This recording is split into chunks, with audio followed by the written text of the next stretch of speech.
Hey, look at this. It's another Friday. We're here together, the three consulting amigos. And today what we want to do is look at manufacturing in the Inland Empire, specifically since this is manufacturing month. And all three of us have worked in manufacturing for as consultants for many, many years. And so we wanted to talk a little bit about what that means here, and kind of review the results a little bit from inside the county's perspective as to what it is. At this point, manufacturing is number 3 in terms of jobs and volume of business here in the Inland Empire. So with that introduction, I wanted to see if either Ron or Ed had any thoughts that they wanted to initiate before we went into the data. Well, I'll just expand it just a little bit because we're going to be talking about manufacturing. It'll apply to everywhere, but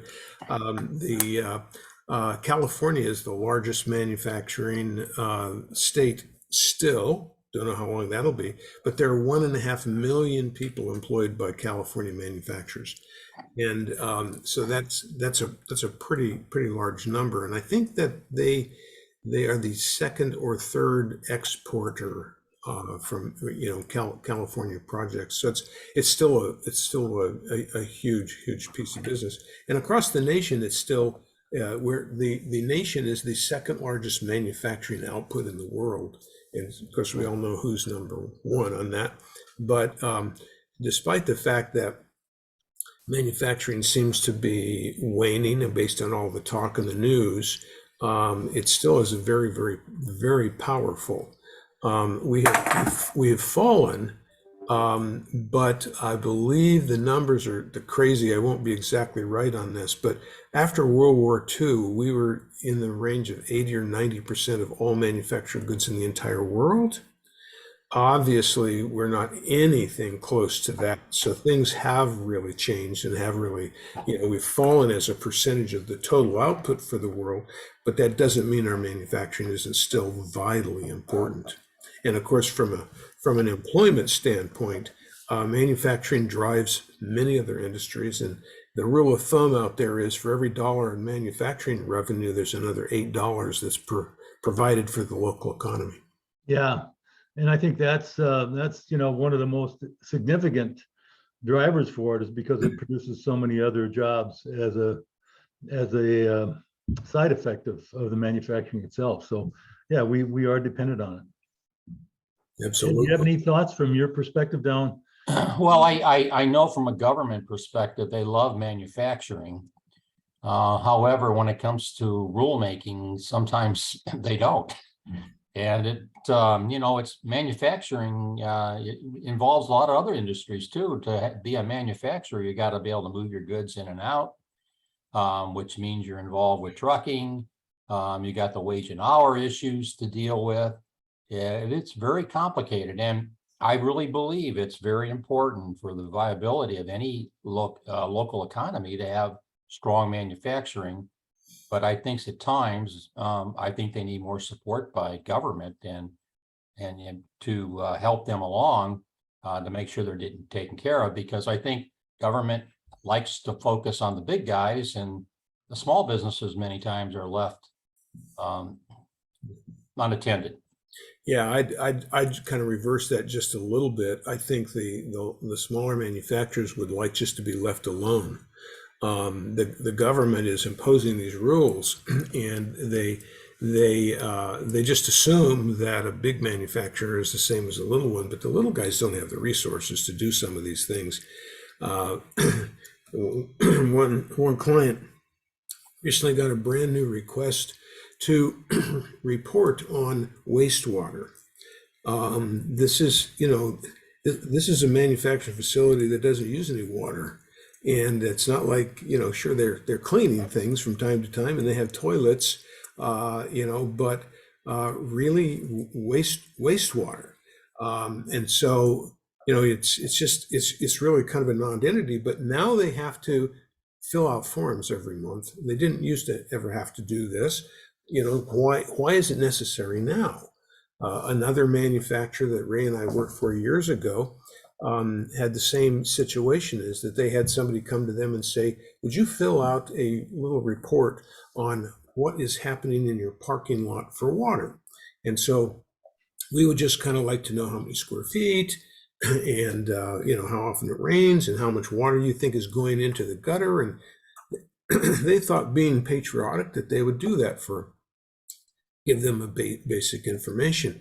The next year they came back to them and they said, oh, thank you for doing that, but we really need that again because we have to measure it again. The third year, they charged them to do it and it was required. This is how the government comes to help out, you see.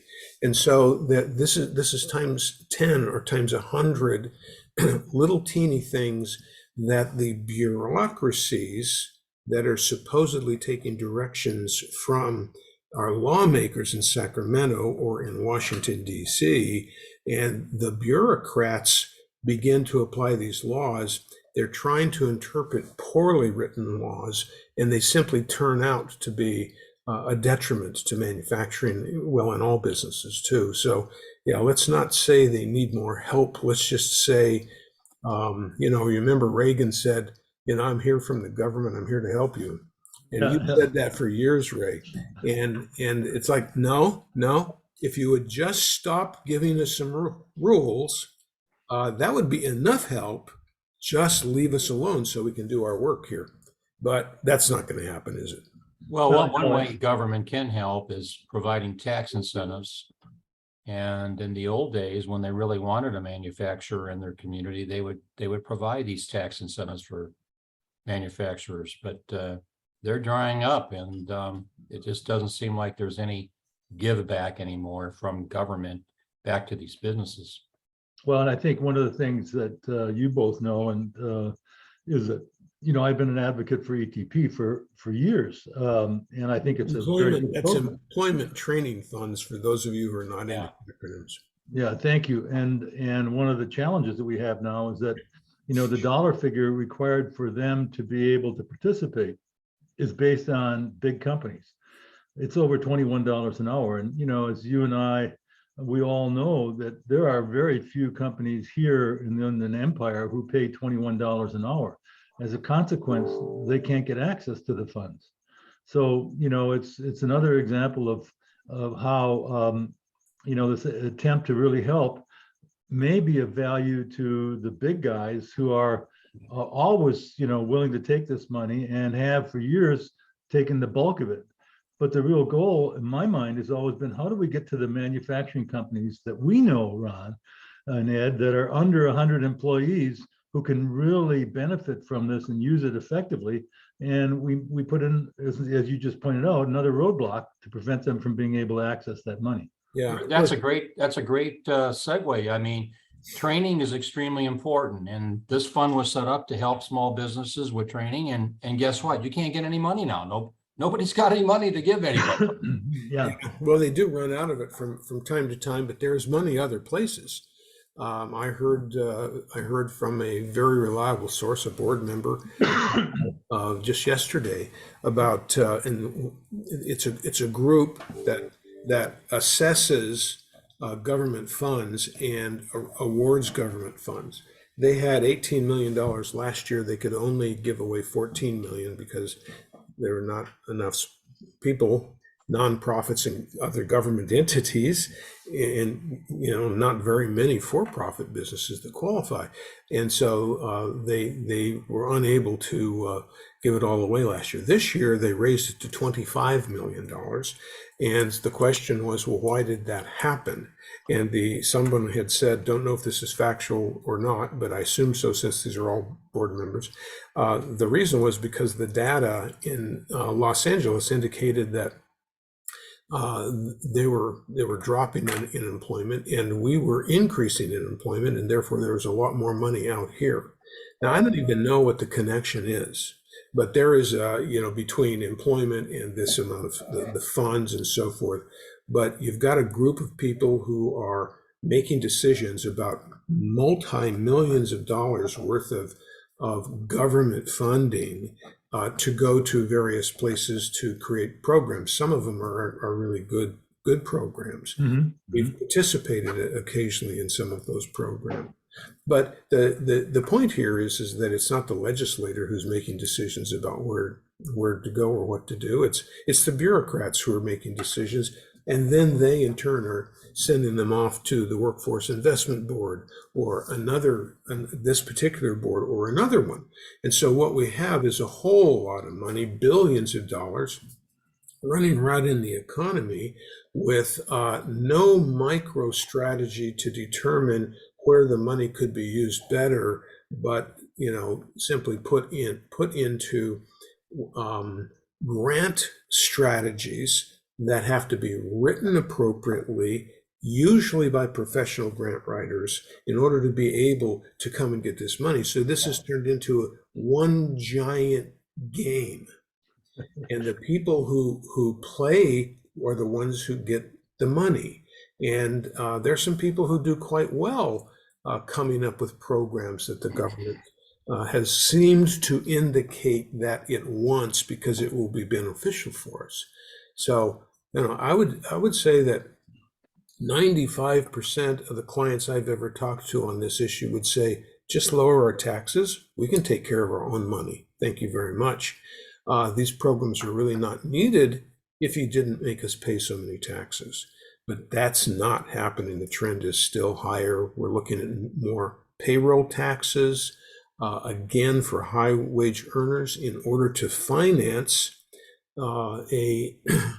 an additional period of time off for family leave. And if you're in a certain income, you have to pay another percent and a half, and that will, if the governor signs this will make us, I think, go from 10.5 to upper rate to an 11% range, so that high income earners will be, and that'll go up almost to 12 in a period of time.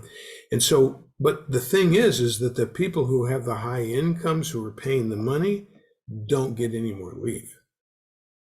So you're trying to balance this by giving these big family leave packages. And so the big guys are saying, oh, all right, we'll deal with that, but the little guys are saying, wait a minute, I've only got one person that runs that machine. I can't give them family leave, but they have to. That's required. And now they have to hire somebody else in order to be able to do that, or cross-train, but they can't find anybody because of the state of the economy's in. It's a catch-22. The government created a catch-22 where you're really in trouble on both ends. You can't hire the people to replace for this family leave that apparently everybody feels like we need to have for men and for women. And yet you've got a small company that is, as of now and in the past year and a half, can't produce enough to keep the shelves stocked. Well, this is part of the reason, is because of our work rules are restrictive in nature. So what ends up happening is that many companies say, hey, why mess with all this? I'll just outsource it to another country and get my product a lot cheaper, and I won't have to deal with all these regulations. Yeah, well, that's ultimately and that's kind of what happened to our nation, right? And so we're not producing what we used to produce that made us rich and famous and productive. Now we're relying upon other nations, and if the political spectrum gets dicey, then all of a sudden we got a problem. We can't produce anything. Well, Detroit today is the fastest growing urban farming area in the country. Now, you heard that right. I said Detroit. Right. That used to be a city, but there are so many empty lots. They're beginning to do what they're calling urban farming now. Right. It's a growth industry in Detroit. Now, how did that happen? It's because in the 70s, the labor unions came in, added all these rules, increased the costs, and Toyota got a foothold in this country because they could produce smaller cars. We didn't like them very much at first, but they got a toehold. And now look at Toyota. They are a major force, and General Motors and Ford and Chrysler have a very difficult time competing against them That was strictly And, a union labor issue. and those companies found out that shipping those products long distances didn't pay off. So they started producing some of their product in our country. Well, Just as they a got point of so reference, big, yeah, that they could do it here, but they didn't do it in Detroit where the unions were No. strong, They did did they? it in a less expensive state. They had to. That's the only way it Yes. would work. Right. now, just as a point of reference, and you may or may not know this, the only car that's completely manufactured in the United States is the Toyota Camry. Yeah. Yeah. All the rest are multiple areas, supply chains that are stretched across, the entire globe. So, I appreciate that. I'm not sure I completely agree with Ron that, you can't blame the unions for everything. It's like you just said, the government has played a huge role Oh, yeah. in affecting this. And so So we'll blame them both. the companies themselves, Yeah. they shot themselves in the foot. Well, they did. They made their own mistakes too. You're right. That had, as I recollected it, it really had to do with design issues and them having, pretty much a monopoly over American cars. Right. And then, think about it. I mean, when I remember in the 70s, some of my friends got Toyotas and it was just a smattering of people, Yeah. but it was very quickly, it became apparent that the quality of the Japanese vehicles and the reliability was better than it was coming out of Yeah. Detroit. And as a consequence, we paid a huge price for that, of just this is an example of, to my point, of corporations taking advantage of people by saying, hey, we'll give them whatever we want, quality be damned, they'll buy it anyway. Well, that can only happen when you allow monopolies to occur. And of course, the government has not ever been very good at breaking up automotive companies. Right. Now the problem is solved. We've got automobile companies all around the world competing very, very, to a very great degree. Yeah. But the government is still, of course, due to EPA and other issues, environmental issues, still very much restricting and directing automobiles.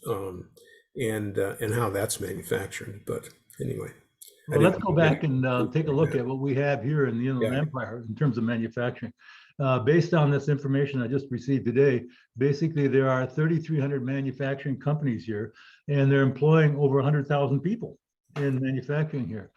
The only companies that are, the only segments that are bigger are healthcare and construction and retail trade. So the annual budget for payroll here is about 5.4 billion. So manufacturing is a big deal here. Mhm. And I think to your point, Ron, it's incumbent upon the government to kind of minimize its impact on these and still, wherever possible, protect the environment and protect people, but let them grow. And as we were pointing out, there are lots of issues that are making that difficult.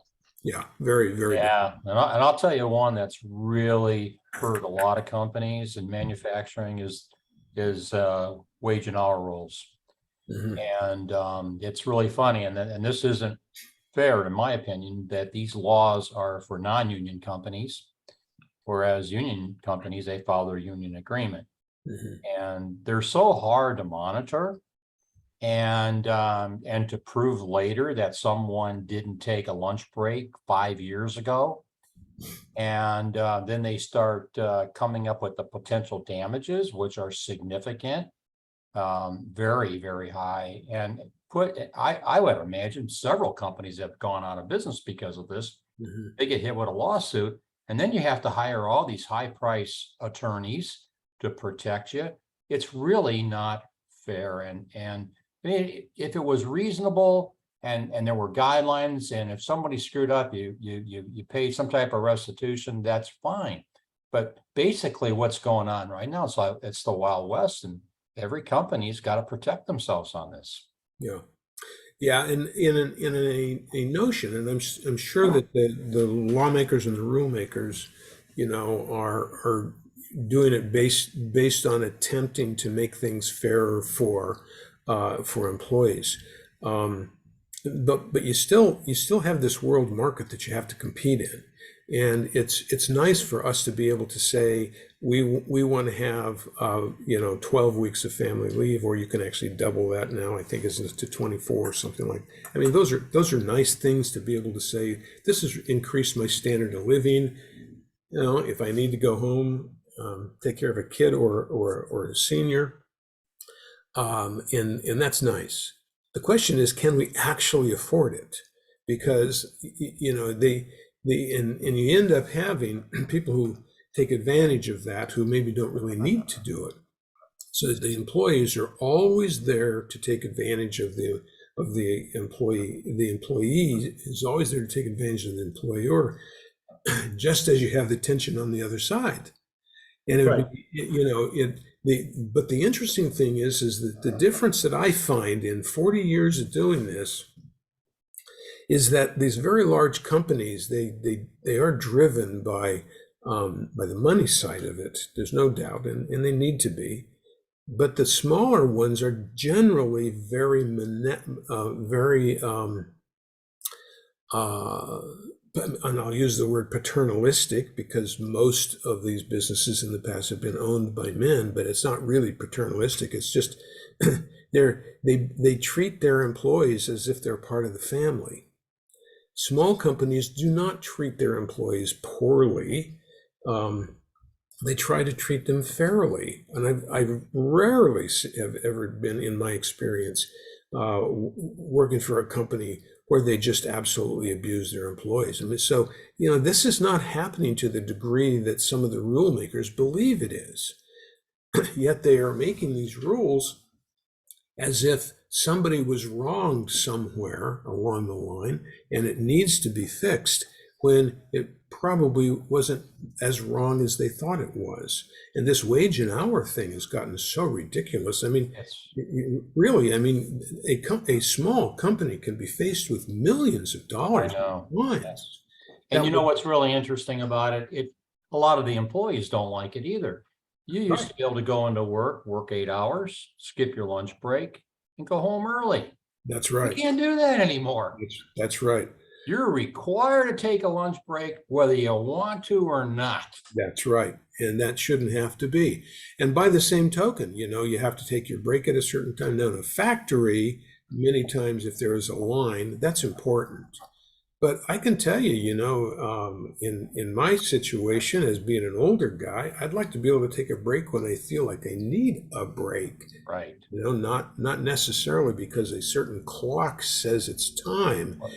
And so it's nice to have flexibility in the workplace. You've been at your favorite restaurant and all of a sudden things are going well, you're having a good time, your waiter's doing a great job.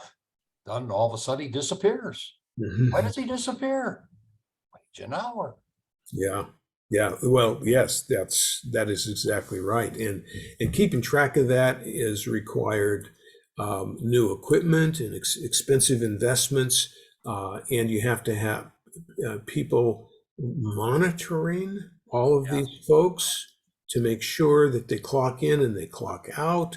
You have to have rules and policies to make it really clear. It's like you can only work 8 hours. I mean, it goes on and it goes on and it goes on. And so for what reason? So that because somebody felt as though someone was abused by making somebody work an extra 15 minutes. And if you paid them, wouldn't that be fine? What I'd like to do is see if we can get back to manufacturing. I think we beat this dead horse enough. The rules are out there. We know that. But the truth is we need to have more manufacturing. Well, I don't disagree that these rules are important. Let's take a look at some of what the Brookings Institute has said about getting more manufacturing, specifically here in the Inland Empire. First of all, it pays high wage jobs. The point is that, if you're going to be working someplace, you're apt to make far better income inside of a manufacturing company than you are in, let's say, fast food or whatever. Secondly, it's a major source of commercial innovation, which is something that we want to talk about. But basically, what we've learned and what I've seen inside of manufacturing, because they're trying to compete, they're always looking for ways to be able to innovate in significant ways. And one of obviously you and I, Ron, have talked about this, Ed, is that, the more we invite our frontline workers to give us ideas on how to improve, the more improvement that occurs. They know they're working at the front line, and the more we engage them, they're likely to give us ideas on how we can cut costs and improve our competition. Third, one of the things that we know is a global problem is our annual deficit, and manufacturing can help us reduce our deficit if we can get more of it. So, with all those things, I realize the rules are a problem, but the other thing is, what do we do to continue to, grow this sector of our economy here, which already contributes 5.4 billion? How can we get that up to 6 or 7? And I think that's one of the exciting things about what's going on here. We have this opportunity.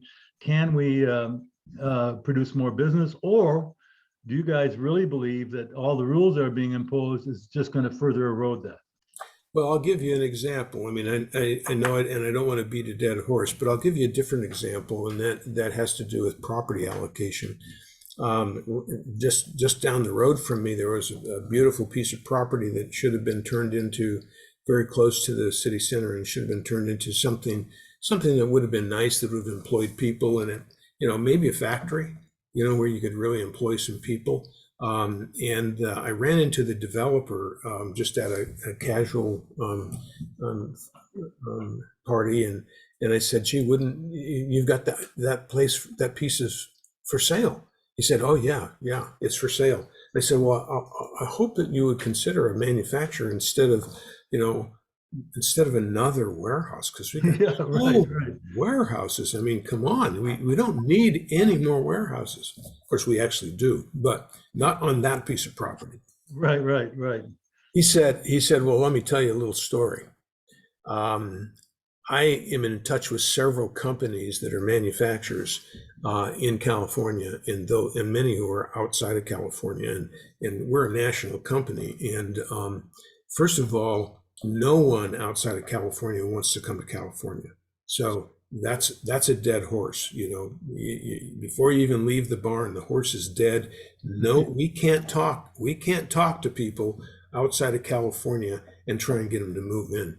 And so I went to a company that had manufacturing plants in California, as a California-based company, and I pitched this particular property. And just as I finished, the chairman of the board looked up at me and he said, "If you ever bring a piece of California property to us again, we will find a new realtor." They refused to have another facility in this state. Wow. You're talking about the big folks, Right. big factories, Right. big companies, nationwide exposure. So it's a little hard when you say we want to grow manufacturing in California. It's a little hard to convince the manufacturers of that because of all the things we've talked about. Well, I think there's a lot of truth to that. I think the other thing that you and I and Ed have talked about, Ron, is innovation comes from people who decide they're going to do something. And, if I can use this example, I think it's kind of telling. Ed and I have a mutual client that rebuilds transmissions. Now, who would have ever thought that rebuilding a transmission could end up being a $10 million business? And the fact is, when it started, it was just, well, let's see if we can rebuild a couple here and there. So, a lot of what you and I have experienced is that when somebody moves into a technical field and they don't want to work for the company that they're working for anymore, they think they have an idea, we need to continue to help them. And I think one of the challenges we see is that when they're trying to get into this kind of thing, like repairing transmissions as an example, what you guys are saying, we have so many obstacles in California that it's very, very unlikely. I don't discount that, but on the other hand, people who live here and want to stay here, when you invite somebody who lives in California and likes it here, and you say, "Hey, why don't you move to Texas or Idaho?" For the most part, we're here because we want to be here. Mm-hmm. And I think that's true for the three of us. It's yes, could we move? But nah, do we really want to? I'm an hour from the mountains. I'm an hour from the ocean. It's a beautiful day here, and it's going to be beautiful again for the next 321 days. It's so people who like it here, what I hear us saying is, what do we do to support them to begin to build these manufacturing businesses that really pay high wages, build the economy and protect us from foreigners like the Chinese who are consuming so much of our time. And my question is, how much of that did we give away because it was cheaper for us to build over there instead of figuring out a way to innovate and keep it here? Well, I agree with you. I think homegrown manufacturers is really it's the only way to go. If you can't get anybody, I mean, it's very occasional somebody who moves into California who's already an established manufacturing outfit, but you have to regrow them. We've killed the industry, so you have to regrow them locally, and there are plenty of people like that.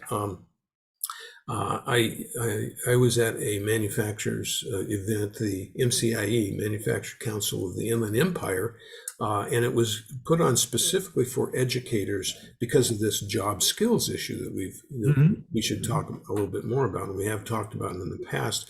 And it was very interesting because of the local smaller ones. They are in fact people who are started their businesses here.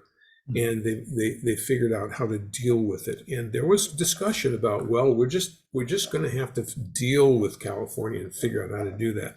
Now, that's a nice motivational thing to say, but the truth of the matter is, it's really hard to do. You have to be better. You have to be faster. You have to be fleet of foot. You have to have a better idea that is differentiated so that you can create margins, because those margins are required to pay more for everything. Okay. So this is not suited for low cost manufacturing. So one of these manufacturers was a very high end, light company building custom kinds of lighting for hotels and for all kinds of resorts all around the world, and high end kinds of lighting. They can survive because they have a unique market, and part of the appeal is the artistry involved, the sort of the hands-on involvement and the sort of one-of-a-kind pieces, so they can exist. They've got 15 or 20 people. They are not going to be hiring 300 or 400 or 500 people. Right. So how many of these can we start up? And I think there are a lot of them, as you mentioned. We've all had clients that just prefer to live here, but at some point when they're successful, they begin thinking about going outside because they're having a problem getting qualified people who can afford a nice standard of living, where the crime isn't accelerating. This is another issue, a very big issue in our area. We're certainly not like the big cities. But if we continue to allow crime, people are not going to want to live in the neighborhood that they can afford to live in. You see, you can get out of crime, but you got to pay a lot more money to get into those neighborhoods. So all of these things that are happening have to be overcome. And therefore, finding those companies that can do that, that would stay here and get big, is really a small piece of the business. So I think it's a great idea. We need to continue to do everything we can. But there's a place, Ed, where help from the government might actually be beneficial. They really do need help. They need. Yeah, exactly. They really do. And I just don't see the appetite in government to do that. They say that, but they don't deliver. I think the only manufacturers anymore that make any sense for California are the ones that produce products for this location. They don't have the big shipping expense of bringing stuff in. Right. So that's a real opportunity. But when you weigh it out, this is a high cost area to produce anything. Right. Land's expensive, labor's expensive. So you got to build all that. And then obviously the taxes are a big expense. Right. And that's something you got to consider. So that's one side of a high cost, but the other side that really hurts us, high risk. And that is all these compliance issues that if you screw up and miss one point, you could be liable for millions of dollars in settlements. Mhm, That's a very difficult environment to work in. mhm. Yeah, no, I agree. We need some legal reform to back off on small businesses, because the truth is that one story gets out about a labor issue, for instance. That scares 10 of their friends, and now they want to live here, but they're going to move their factories out anyway. Now, the owner can still live here, and they can fly to Phoenix Right. and keep their house here and so forth. It's the other people that have to move, and those are the ones that are going to take the guts out of the employment. Not only are they going to take those skills with them, which is perhaps one reason we have this skills gap, but they're going to take the tax revenue. They're going to take the demand away, and we all know what's happening to the mix of people in California. We're high and low. Right. We have Yeah. very, very high salaries, and we have very low. We are the highest poverty state in the union, beating Mississippi out 1 or 2 years ago. So we now have this dichotomy of high and low. We have a bell bar economy. That's not where you build factories. Yeah, I think there's a lot of That's a truth good to that. point. Again, I'm going to go back to the potential that we have for people, as Ed pointed out, that want to manufacture something that's here locally, and it gives them an opportunity if they can produce something that that is designed to be both manufactured and consumed here locally. But it makes it a challenge. But to your point, Ron, if you haven't figured out your niche in the marketplace, you're not apt to survive. So part of this requires that people really be clear about what they're doing. And the example that we've personally known, we have manufacturing companies that we've all worked for that typically make things that are being consumed locally, so it works for them. Yeah. My hope is, as we move forward, we can continue to help them grow and maybe be advocates for less intrusion, either from the government bureaucracies, which make it difficult. Yeah. No, I think that's right. And of course, we have a lot of leaders in California that have innovated and come up with new and great ideas. And that's one way to differentiate, is that if you can do something that's different. There's this wonderful company in Corona that builds generators for whole cities, and they put them effectively on a skid, like the size of a semi, and they can take these things around the world and deliver them. They fly them in to Africa with big helicopters and just drop them, and then they start producing energy, but the interesting thing is not only is the per watt cost a little more expensive when you do it that way, but the regulations are so tough in California that they can't even test them here because they don't comply. So they're manufacturing things for around the world because it is needed so desperately in these remote places around the world where they have no electricity at all. Yeah. And they can't even meet the regulations of the state that they're manufacturing. But they can make them for other countries. Well, they can, and that's the market. Right. But this is turning into, they've proven it can happen now. Yeah. And therefore the market is developed, and they're going to have competition from around the world. How much longer will they be able to manufacture in the highest manufacturing state in the world, and then compete with people who are going to Zimbabwe, and they're doing it because they've got 3 or 4 great engineers, and they've copied the concept, and they've got great sales. Yeah, right. It's like it's like we are.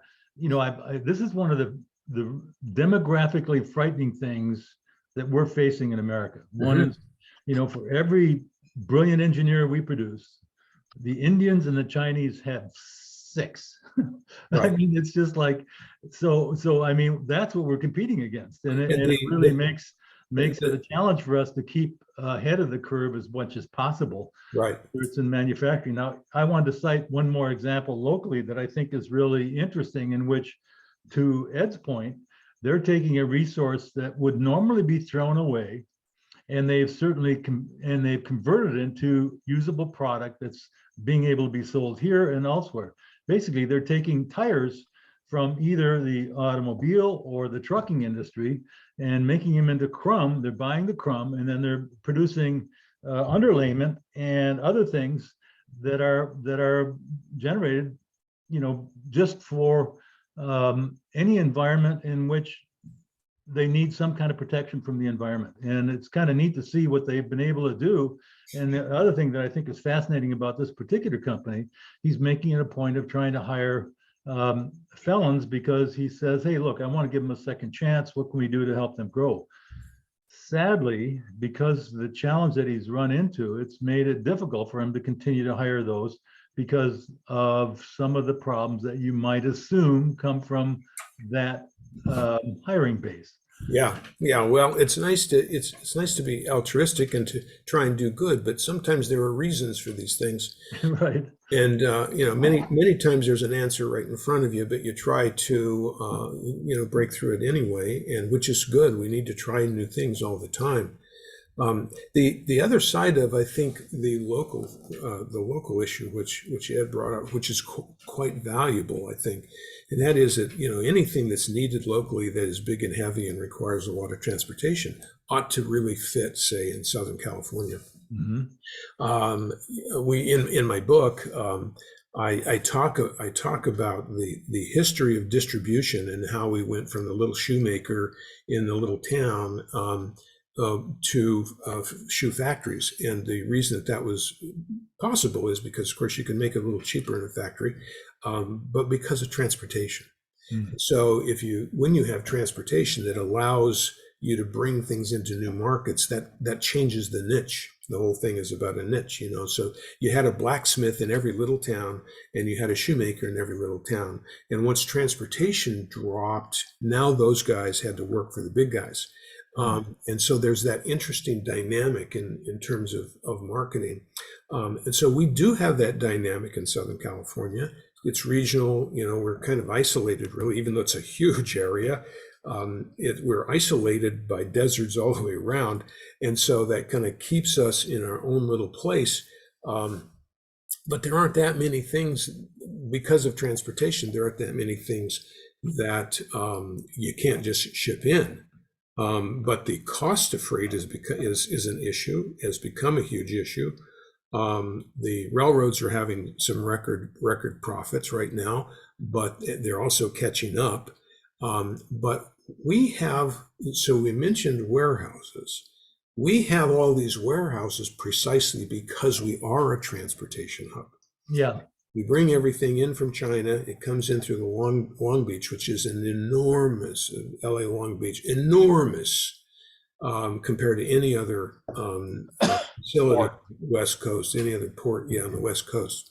And so people don't realize that, you have to put all this inventory somewhere, and we are now at a 99% capacity in all of the Inland Empire and all of Southern California for warehouses. So yeah, we do need warehouses. The transportation, Ron, they don't hire anybody. You've got 1 million square feet with 4 people in it. That's my point exactly. Yeah. We are a transportation hub. Right. And things are coming through all the time. The roads are absolutely jammed with semis. One tanker, not the tanker, but the one big container carrier, on the largest class, it takes 60 miles of trucks to unload that. Yeah. That means that by the time when they start unloading that until they finish unloading it, if they were end to end, driving all the way down the 10, they get to Redlands 60 miles away before they're done unloading that ship. Yeah. No, it's and so that's a double-edged sword. But again, it goes to your point, is that since we've offshored so much manufacturing, this is one of the consequences. And so what on is, instead of being a manufacturing hub, we're a logistics hubs for the rest of the world. Right. And you got 3 or 4 people on a train taking all those goods that are, a mile long, and you've got 7 or 8 or 10 people on the ship, and then you get back to China and you got 3,000 people making it. Yeah. And so you're wondering why our labor situation is such is that the manufacturing is where the labor is. Yeah. And all we are is a transportation hub.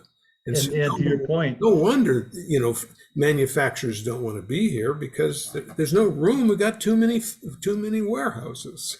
no, and it's funny. I have a neighbor who's a railroad engineer, and he was talking about how they're close to being requiring only one person to run a 3-mile long train. Wow. Yeah. And obviously the railroads are trying to get there, because basically, again, it helps cut their costs. Yeah. And effectively moves forward. And I'm thinking a 3-mile long train. Yeah. That one guy running the whole thing. All the rest of it is done now with electronics, and Yeah. it's just And to your point about warehouses, just so that people listening to this can really get an understanding of what's going on in the new ones. They're making these things now 40 or 50 feet high inside. It's just all one giant room. And a friend of mine toured at the new Sketcher factory over in Moreno Valley, and he said that they don't even turn the lights on inside the factory because there are no people. Yeah. The only people are upstairs in the control room, where they have all the computers that tell the computers where to tell the robots where the order. In fact, they don't even tell them that. They put the order in, and the order is picked and sorted by the computer, and the robot goes out and picks it up. So these guys are just sitting around in case a robot breaks. Yeah. So I mean, this is literally, there's nobody in these buildings, and there's only one or two people driving the train. It's like we've got all of these people living here. Where in the world are they working? Because they're not in transportation. Yeah. No, it's I think we can kind of wrap this up for today anyway, and say that, while we seem to have a robust manufacturing here, obviously we could make it larger. It would be nice, but there are so many obstacles that, it takes a really intrepid entrepreneur to be able to either start or grow a business here because of the things we're talking about. But, the good news is we do have 3,300 companies that are doing manufacturing, and my hope is that we can figure out some way to help grow that sector. But it seems like as our conversation kind of winds down, that we're making it increasingly difficult for them to do so. Yeah, I think that's true, and it's going to require a lot of creativity and innovation to try and figure out how to reverse that. Government is going to have to get involved, and I think they're going to have to realize what they've done to the industry if they want to keep manufacturing. Right. Absolutely. Yeah. I think one final point on the Inland Empire. It's in California. It's got all the restrictions and the risk of every other place in California, but it is the lowest cost area, one of the lower cost areas in California. So if you're going to manufacture in California, the Inland Empire is a good place to start. Oh, it is the best place to start manufacturing at least in Southern California, for sure. It is. Yes. And it may be in most of California, except for maybe extreme Northern California, but there's no population up there, so you got to have workers, and skilled workers are the key. We didn't have a chance to talk about skilled workers, but we'll do that another time. Yeah, I think it'd be a good idea for us. Maybe that would be a good topic for a future designation. What can we do to improve skills? And I want to leave you with this note. And one of the things that we talked about with Oak Valley College is how not only do we get them a degree, but how do we also get them certified in certain things like project management and some other things, so that when they get done, as you and I all know, when you go to an employer and you say, gee, I got a college degree, they're not impressed. But when you say, look, I've got a certificate in project management, that becomes more meaningful to them. So part of what, we can talk about as we move forward, how do we improve the worker skills, as you pointed out, Ron, that is really, really important to the growth our manufacturing sector or any sector here. So Yeah, and actually, if we had an excess of skilled laborers, that would be the one thing that would attract people. yeah, Manufacturers. Yes, If we had the skill exactly right. levels, then they would come because this is where they can. Absolutely. I totally agree with that too. yeah. So that's something we can work on. And again, thank you, gentlemen. With that, let's wrap it up and we can move into something for next week. Okay.